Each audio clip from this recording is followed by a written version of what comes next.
Hello guys, welcome to my channel. Today we are going to see how to restore missing desktop icons in Windows 10 or Windows 11.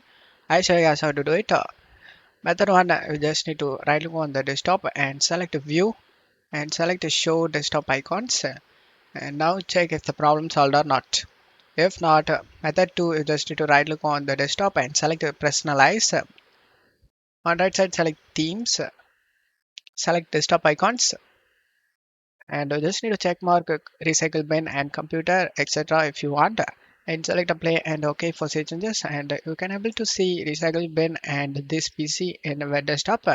If this method doesn't fix, method 3, you just need to right click on the taskbar and select task manager, scroll down to the bottom, and you can able to see windows explorer. Just right click and select restart option, check if the problem solved or not.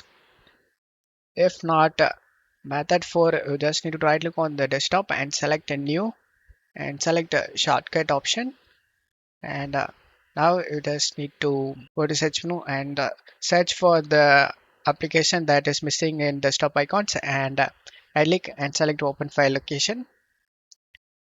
Again right click, this is shortcut, so again open file location, and now you just need to right click on the chrome and select show more options, and select copy as path, and now just to close tab here and paste the path over here and select next. Type your name for this shortcut. You can type the shortcut name and select finish option. And now as you can see, I have created the Chrome shortcut. Chrome will open up without having any problem. Do the same thing for other application you want to create the shortcut. And that's all you have to do it, guys. Don't forget to leave a like, guys. Thank you.